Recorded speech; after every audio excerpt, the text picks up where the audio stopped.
नमस्ते दोस्तों। अब हम पढ़ेंगे कि जैसे कि आपको पहले मैंने बता दिया था पिछले वीडियो में अपवर्तन की घटनाएं, प्रकाश के अपवर्तन से संबंधित घटनाएं जो हमारे दैनिक जीवन में होती हैं उनको हम समझ रहे हैं, उनको हम पढ़ रहे हैं। काफ़ी इम्पोर्टेंट टॉपिक है, आता है एग्ज़ाम में प्रश्न घटनाओं से संबंधित। तो आज की जो हमने घटना ली है वो है कि प्रातःकाल और सायंकाल, अर्ली इन द मॉर्निंग और इवनिंग में सूर्य को हम आसानी से देख पाते हैं। आसानी से मतलब देख तो पाते हैं, आसानी से देख पाते हैं, आराम से। आँख में कोई ताकत नहीं पड़ती आँखों को, न आँखों को ज़्यादा नुकसान भी नहीं होता उससे। सुबह के समय सूर्य काफ़ी प्यारा लगता है, चांद की जैसे गोल नज़र आता है। शाम के समय भी ऐसा ही होता है, जबकि दोपहर में हम उसको देख ही नहीं पाते। तो ऐसा क्यों? सुबह क्यों देख पा रहे हैं, शाम को क्यों देख पा रहे हैं, दोपहर में क्यों नहीं देख पाते? कहते हैं आंखें ख़राब हो जाएंगी, आंखों को काफ़ी ताकत पड़ती है, रोशनी काफ़ी तेज़ आती है उनकी। तो देखिए, प्रश्न हमारा इस प्रकार से है कि प्रातःकाल और सायंकाल सूर्य क्षितिज से नीचे होते हुए भी हमें साफ नज़र क्यों आता है। देखिए दोस्तों, जब सुबह के समय में हम सूर्य को देखते हैं, जब सूर्य उग रहा होता है, तो दोस्तों वो आपको जो नज़र आ रहा है उस समय वो क्षितिज से नीचे है। क्षितिज का मतलब होता है बिल्कुल पैरेलल, बराबर की स्थिति, है ना। जैसे हमारे सामने कोई दीवार है,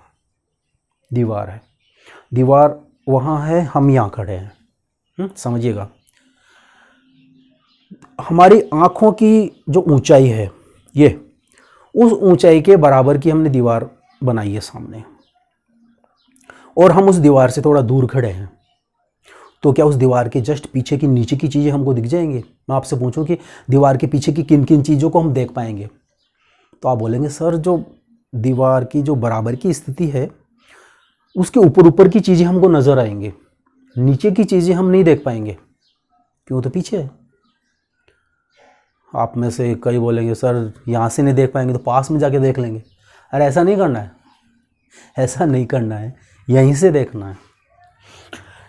तो आप कहेंगे सर जो बराबर की पोजीशन है उससे जो ऊपर की चीज़ें हैं वो हम देख पाएंगे, और जो बराबर से जो नीचे की चीज़ें हैं दीवार की वो हमको नज़र नहीं आएंगी। तो जो जिसको आप बराबर बराबर बोल रहे हो ना, यही क्षितिज है, यही क्षितिज है। कहने वाला हम क्षितिज से नीचे की चीज़ हम नहीं देख पाएंगे, क्षितिज के जस्ट जो ऊपर की चीज़ें हैं वो हमको नज़र आएंगे।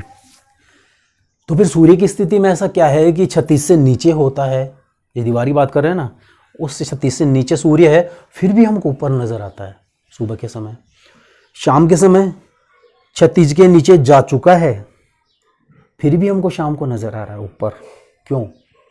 ये दोस्तों काफ़ी इंटरेस्टिंग है, प्रकाश के अपवर्तन के कारण ही ऐसा होता है। तो प्रश्न ये आता है, तो इसमें हम सबसे पहले इसका कारण ये बताएंगे कि प्रातःकाल के समय एवं सायंकाल में सूर्य क्षितिज से नीचे होते हुए भी हमें प्रकाश के अपवर्तन के कारण नज़र आता है। ये हो गया। इसके बाद में इसके कारण को आप समझाएंगे, उसके लिए चित्र ड्रॉ करेंगे। तो हम चित्र ड्रॉ भी कर लेते हैं, साथ में आपको समझा भी देते हैं। देखिए, हाँ ना, देखिए किसको देख रहे हैं? सूर्य को। कौन देख रहा है? हम कहाँ हैं? पृथ्वी पर। यानी पृथ्वी और सूर्य दोनों बनाने पड़ेंगे। देखिए प्यारे दोस्तों, ये है अपनी प्यारी क्या? पृथ्वी।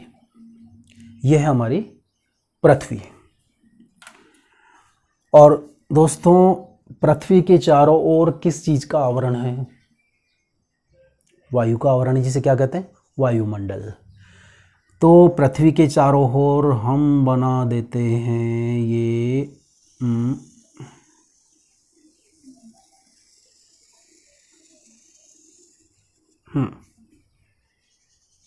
सही है, वायुमंडल। ठीक है। वायुमंडल में क्या होती है? आप बोलोगे सर वायु होती है, ठीक है, ये हमने बना दी, इसमें वायु है तो क्या बना दी, वायु बना दी। आप बोलोगे सर वायु तो दिखती ही नहीं है, आप बना रहे हो वो तो दिख रही है।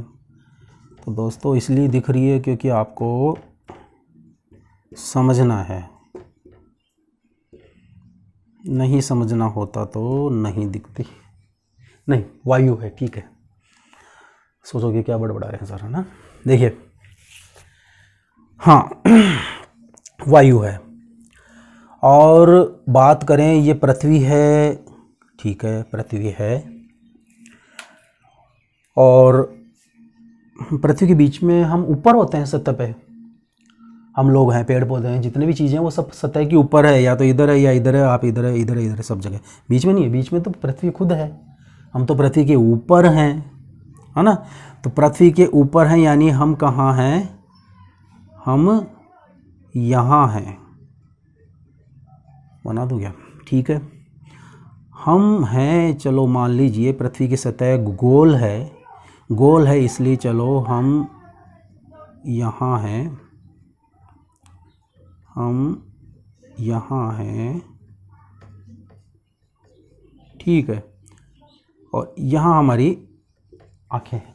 ये मत पूछिए कि कौन है, हम में से कोई भी हो सकता है, चलिए ठीक है। और ये हमारी पृथ्वी है, और मान लीजिए ये है हमारी पृथ्वी का, जैसे हमारी आँखें यहाँ हैं, गोल है पृथ्वी, तो ये आ गया पृथ्वी का क्षितिज, लंबा कर देते हैं इसको, ये आ गया क्षितिज।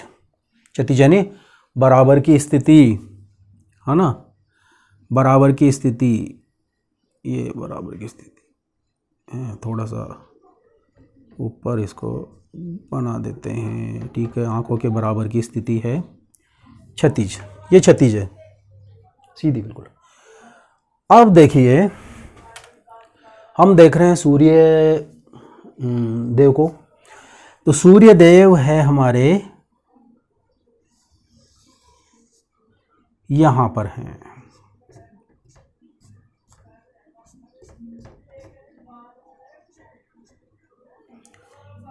ये हैं सूर्य, क्षितिज से नीचे हैं, यानी जो बिल्कुल बराबर की स्थिति उससे नीचे हैं। फिर भी हमको ऊपर नज़र कैसे आते हैं, देखना, जादू करता हूँ, आपको ऊपर नज़र आएंगे अभी। देखिए दोस्तों, सूर्य से प्रकाश की किरणें आ रही हैं, एक किरण बना देता हूँ, प्रकाश की किरण आ रही है इस तरह से, ठीक है जी, ये प्रकाश की किरण आ रही है। आपने बताया ये भी वायुमंडल है, तो हम लिख देते हैं इसको वायु। कैसा माध्यम, सर माध्यम का कैसे पता लगेगा, पहले अगला माध्यम तो बताओ कौन सा है ना, फिर तुलना करेंगे दोनों की। तो देखिए ये वायुमंडल है, और वायुमंडल के बाहर क्या होता है, आप बोलोगे सर बाहर क्या होता है, कुछ नहीं होता। मैं पूछ रहा हूँ वायु होती है क्या, नहीं होती है, अंतरिक्ष है। तो अंतरिक्ष में क्या होता है, आप बोलोगे सर निर्वात होता है। हाँ क्या होता है, निर्वात होता है। तो प्यारे दोस्तों ये है निर्वात, निर्वात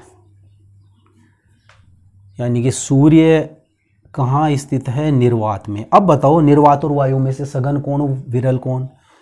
आप बोले सर वायु है गाड़ी इससे, तो वायु तो हो गई सघन माध्यम, सघन माध्यम, और निर्वात क्या हो गया, वेरी गुड। लगता है मुझे कम ताकत आएगी पढ़ाने में, बहुत जल्दी समझने लग गए आप लोग। अच्छा चलते हैं, साथ साथ चल रहे हैं ना।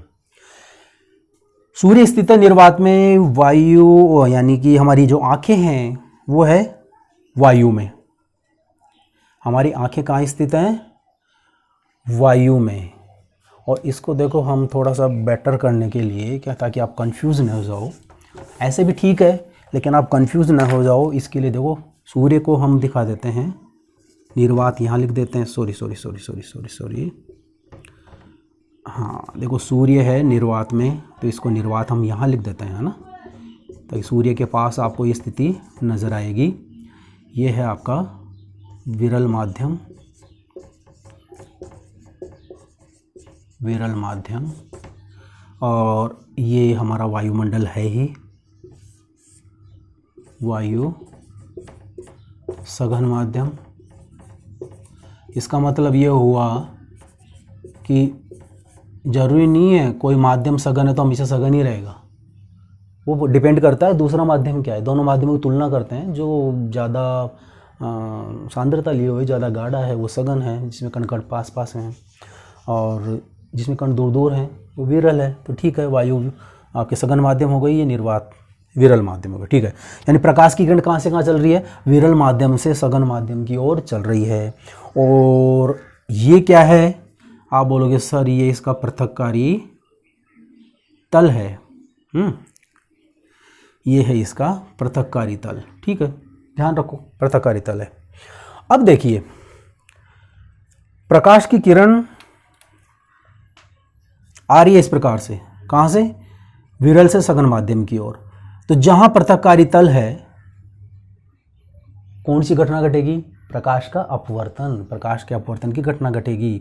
क्या होगा, विरल से सघन माध्यम में आ रही है, पतले से गाढ़े में आ रही है, इसका मतलब वेग क्या होगा, घटेगा। वेग घटेगा तो क्या होगा, हिम्मत टूटेगी, हिम्मत टूटेगी तो क्या होगा, विलंब की ओर झुकेगी। वही बात, सिर पे वजन ज़्यादा रख दिया झुकेंगे। वेग घट जाएगा तो अभिलंब की ओर झुकेगी। इसका मतलब हम क्या करें, हम ये करें कि पहले हम ड्रॉ कर दें क्या, अभिलंब। इस तरह से प्रकाश किरण आ रही है, तो ये हो गया हमारा, क्या हो गया, अभिलंब। अभिलंब क्या होगा, अभी अभी आपने बताया है, अभिलंब की ओर झुकेगी, तो झुकने दो, ये अभिलंब की ओर झुक गई प्यारे दोस्तों। और झुकने के बाद क्या हुआ, तो सीधी आंखों में गई, आंखों तक ही तो जाएगी। अपवर्तन के पश्चात जो अपवर्तित किरण है, नाम लिख दो फटाफट, देखो अपवर्तित किरण। आप बोलोगे सर इतनी बार लिख दिया आपने कि हमको तो ऐसे ही याद हो गया है। अरे तो मेरा मकसद यही तो है, ये चीज़ें आपके लिए इतनी ज़्यादा परिचित हो जाएं कि आपको लगे कि हम तो बस जी साइंस को रहे हैं। बैठे नाइट में सोने से पहले सारे चित्र दिमाग में घूमें, उठते ये रहे कि जल्दी से वीडियो ऑन करके हम आगे का चैप्टर पढ़ते हैं। यही तो चाहता हूँ मैं, ये मत कहिएगा कि सर आपकी चाल है। देखिए हाँ, ये अपवर्तित किरण है, ये है आपतित किरण, ठीक है, आपतित किरण। अभिलंब हो गया, अभिलंब की ओर झुकी गई। अब दोस्तों वही बात पहले वाली, क्या कि हमारी आंखों तक अपवर्तित किरण आ रही है, हमारी आंखें प्रकाश की सीधी किरण को ही देखती हैं। इसलिए अगर इस प्रकाश की किरण को, किसको, अपवर्तित किरण को आगे की ओर बढ़ाएं तो दोस्तों सूर्य देव हमको नजर आते हैं यहाँ, कहाँ, यहाँ। चेहरे पे स्माइल दिख रही है, वेरी गुड, कईयों ने थम्स अप कर दिया है, वेरी गुड। चलिए हाँ, तो इस प्रकार से सूर्य यहाँ छत्ती से नीचे होते हुए भी प्रातःकाल और सायंकाल हमको ऊपर नजर आता है। आपको कहते हो सूर्य उग गया, अरे उग गया कहाँ, अभी तो नीचे ही है। शाम के समय कहते हो सूर्य छिप रहा है, छिप रहा नहीं, वो तो छिप चुका है, आपको दिख रहा है ऊपर। अब देखिए सब कुछ आ गया इसमें, है ना। हाँ, लिखोगे क्या, कारण आप बता चुके हो पहली लाइन में, उतना आंसर हो चुका है। फिर आप लिख रहे हो कि इस घटना को निम्न प्रकार से समझाया जा सकता है। चित्र आप बनाएंगे, कोई प्रॉब्लम नहीं है, जिस चीज़ को देख रहे हो उससे प्रकाश की किरण शुरू कर दो आंखों की ओर। माध्यम परिवर्तित होता है तो अपवर्तन करा दो, विरल से सघन में जा रही अभिलंब की ओर झुका दो, सघन से विरल में जा रही अभिलंब से दूर हटा दो। चलो तो इस प्रकार से फिर ये डायग्राम ड्रॉ करोगे और लिखना कहाँ शुरू करोगे, यहाँ से। बड़ा प्यारा लगेगा जब यहाँ से लिखोगे तो। यहाँ से शुरू करोगे, क्या लिखोगे सर? अरे वही लिखें जो हमने समझाया, बता देता हूँ फटाफट। हम लिखेंगे सूर्य, लिखते चलो, सूर्य अंतरिक्ष अर्थात निर्वात में स्थित है। हमारी आंखें वायुमंडल अर्थात सघन माध्यम में, और जो आपने लिखा है ना सूर्य निर्वात में, अंतरिक्ष अर्थात निर्वात में, तो निर्वात के आगे लिख दो ब्रैकेट के अंदर विरल माध्यम। फिर हमने लिखा हमारी आंखें, और हमारी आंखें वायुमंडल में, ब्रैकेट में लिख दो सघन माध्यम में स्थित हैं। ठीक है, आगे लिखो प्रकाश की किरण सूर्य से चलकर हमारी आंखों की ओर अर्थात विरल माध्यम से सघन माध्यम में प्रवेश करती हैं। आगे लिखेंगे वायुमंडल के पृथककारी तल पर, वायुमंडल के पृथककारी तल पर अपवर्तन की घटना के फलस्वरूप, अपवर्तन की घटना के फलस्वरूप विरल से सघन माध्यम में आने के कारण यह अभिलंब की ओर झुककर हमारी आंखों तक पहुंचती है। आगे लिखेंगे हमारी आंखों तक पहुंचने वाले,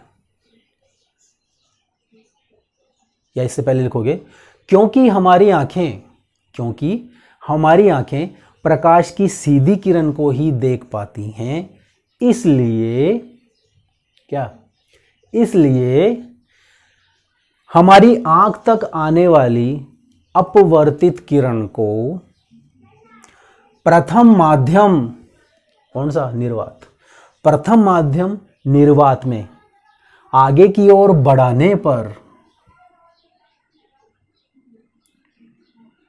सूर्य हमें अपनी वास्तविक स्थिति से ऊपर उठा हुआ नजर आता है। सूर्य अपनी वास्तविक स्थिति से हमें ऊपर उठा हुआ नजर आता है।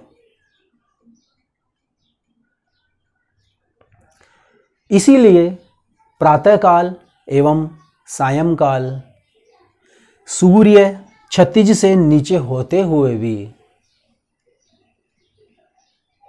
हमें आसानी से नजर आ जाता है, हमें आसानी से नजर आ जाता है। ये है वास्तविक स्थिति, यहाँ लिख लो आप, है ना, वास्तविक स्थिति। इसको हटा देता हूँ, देखो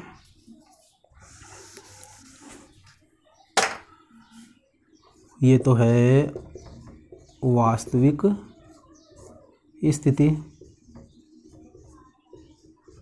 आप कहोगे सर ये तो हम ही कर लेते, हमको पता था। ठीक है, मैं चाहता हूँ जितना बेटर हो सके ना, जितना बेटर हो सके, जो एग्जामिनर वो चेक करते समय ये देखे कि अरे ये डायग्राम ये कहाँ से ले आए, बुक में ऐसा है ही नहीं, कहीं ऐसा है ही नहीं, इन लोगों ने कैसे अपना कंसेप्ट तैयार कर लिया। तो जब आप ये सब ड्रॉ करते हो तो ये पता लगता है कि स्टूडेंट ने इतनी अच्छी पढ़ाई की है कि वो खुद उसके बारे में सब कुछ बता सकता है, जो आपने नहीं बताया है बुक में वो भी वो बता सकता है। देखिए वास्तविक स्थिति, और ये है इसकी आभासी स्थिति। ठीक है, आभासी स्थिति, ये आपकी निर्वात था, विरल माध्यम, विरल माध्यम। ठीक है,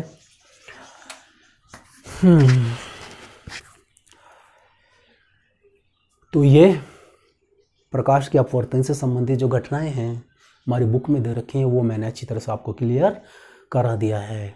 इसके अलावा कुछ घटनाएं बसती हैं, जैसे रात को तारे टिमटिमाते हुए नज़र क्यों आते हैं? आप बताओगे प्रकाश के अपवर्तन के कारण नज़र आते हैं। थोड़ा सा समझ लो, आपकी बुक में तो वैसे नहीं है डिटेल, तो फिर भी आप थोड़ा समझ लो ताकि इस चीज़ का आपको नॉलेज रहेगा। तारे कहाँ स्थित हैं? अंतरिक्ष में स्थित हैं। हमारे यहाँ की कहाँ है? वायुमंडल में स्थित हैं।